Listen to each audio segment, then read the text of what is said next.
बहुत सारे लोगों को कुछ न कुछ बात का घमंड होता है।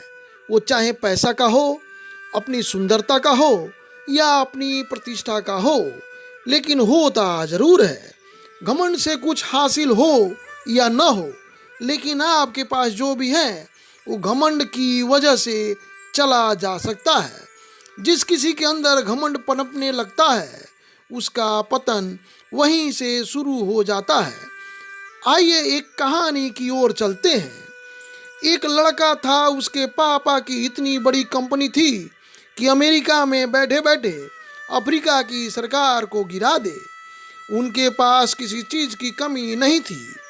पैसा, सत्ता सब उनके हाथ में था, लेकिन पैसा कमाते कमाते वो अपने बच्चे को समय नहीं दे पाए।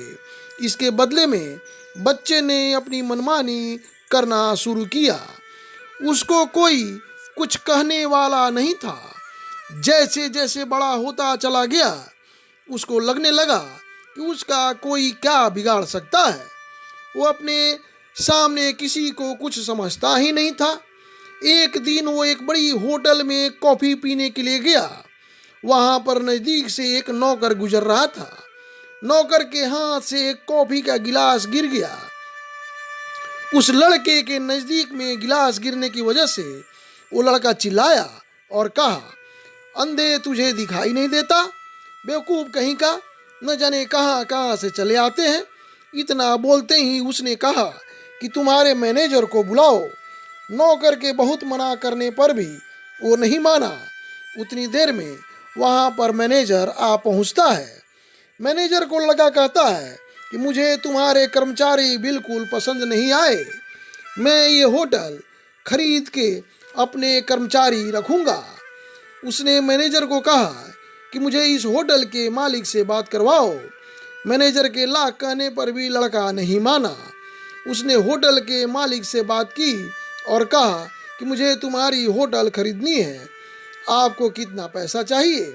होटल का मालिक उसे पहचान गया और सोच रहा था कि अगर मैं उसको मेरी ये होटल नहीं बेचूंगा तो ये मेरा बिजनेस बर्बाद कर देगा।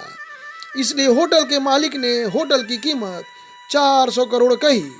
लड़के ने अपने मैनेजर को कॉल करके 800 करोड़ का चेक बनवाया और इस तरह से उसने होटल को खरीद लिया। एक छोटी सी बात के लिए उसने इतना बड़ा हंगामा कर लिया। इस बात से साफ पता चलता है कि इसके अंदर कितना घमंड था। लेकिन एक दिन ऐसा आता है कि उसके पापा की मृत्यु होती है।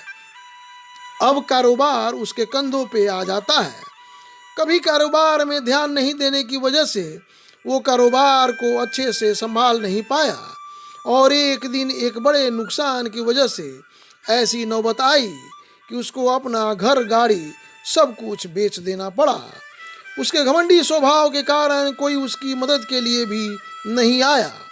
अब न तो उसके पास खाने के लिए पैसे थे और न रहने के लिए घर था। इस कहानी से हमें यही शिक्षा मिलती है कि जब तक आप अपने दायरे में रहकर काम करते हो तब तक कोई परेशानी नहीं है, लेकिन जिस दिन आपने उस दायरे से बाहर जाने की कोशिश की तब आपका मुश्किल में आ सकते हैं। इसलिए घमंड छोड़ो, अपने दायरे में रहना सीखो।